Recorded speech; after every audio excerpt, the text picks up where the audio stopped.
Hi guys, it's me again. I decided to get on real quick to talk about the meme that's floating around of protecting your child's privacy. So my name is Denise. I have a website called TheInformedMama.org and a YouTube channel as well with the same name, The Informed Mama.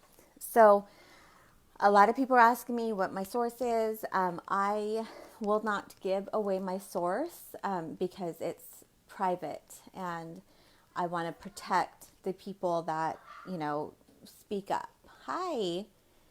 Hi, beautiful.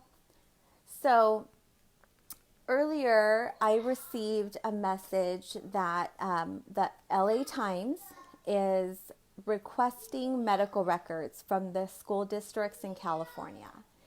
So what they're doing is they are asking California school districts they're asking the legal department first. We need medical exemptions. So they want the reason why that child was exempt, what vaccines they're exempt from, what school they're in, like basically all their information, including their doctor information, without telling parents. And this is insane, you guys. Like I'm hearing myself say this and it's insane. This is what we're doing right now. So they're asking for all your kids' medical history, right, before they take a pharmaceutical drug. And they're sending it to the legal department, right, saying they're requesting it.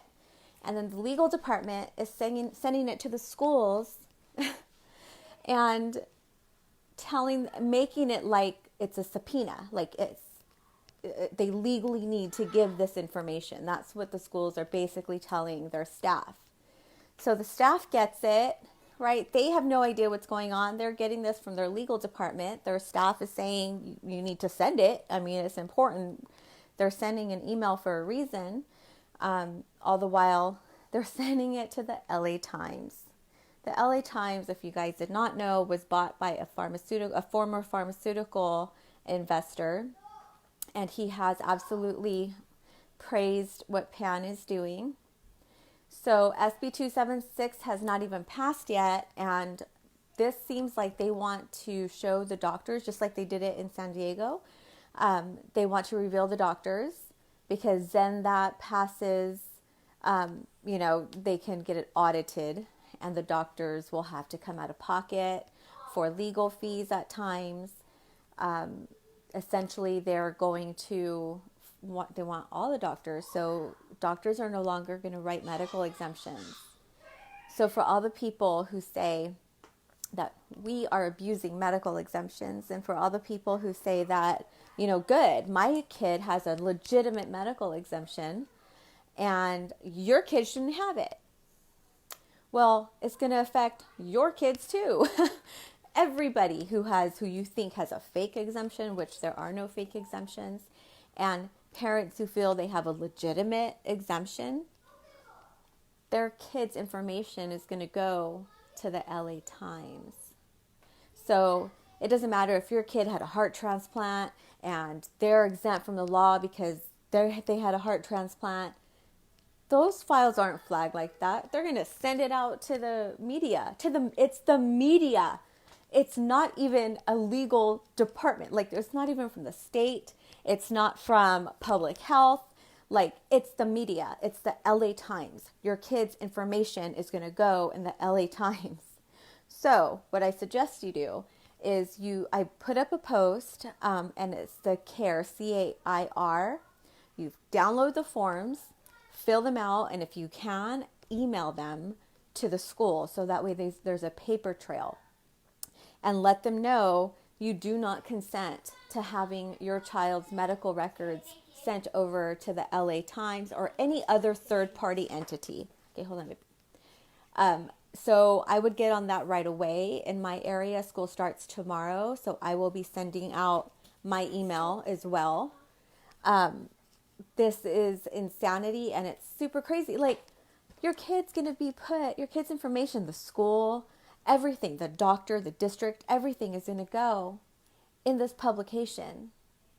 And if you think that you're safe, you're not, because it doesn't matter what kind of exemption you have, they're sending them all.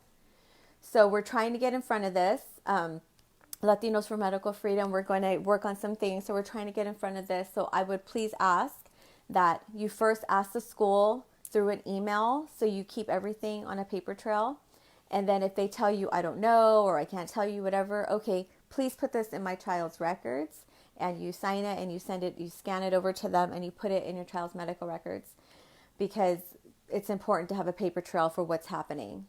It's happening in all the districts across California. So there's no, you can't opt out if you don't know what's happening, right? So, I didn't know it was happening. So even though I have a whole bunch of paperwork in my son's file, I don't know what's happening. They don't call me to tell me. What if my children have never been in school? Will doctors be sending these things as well?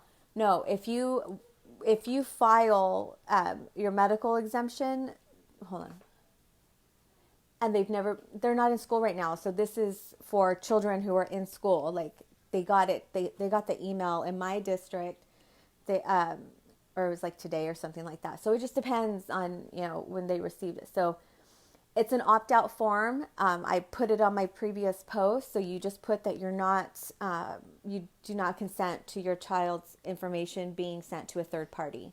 So you have to file that. Should you have it notarized? I would absolutely notarize it. And if you can hand deliver it and send an email as well, that would be great. But we want to make sure that everything is on paper too. So just in case. Kelly, just go back and rewatch it. So, all right. So I'm just letting you guys know, it's out there. It's happening right now. And we have to make sure, that we're protecting ourselves. So the Los Angeles School District is in on this. Who knows? They're all working together. They're all working together. If you think this is okay to do it with medical exemptions, what else? Especially, children who have HIV or who have hepatitis are in school. What's to say that they're not going to start requesting your child's information? They're protected under the ADA, but our children are supposed to be protected as well. So you never know when they're going to stop. This has just begun. So I'm hoping that you guys arm yourself with information and then send it to the schools. If you can notarize it, great, and then hand deliver it and then email it as well. If you guys have any questions, you can email us at Latinos for Medical Freedom. So that way we can help you if you get stuck or anything like that. All right, I'll talk to you guys later. Bye.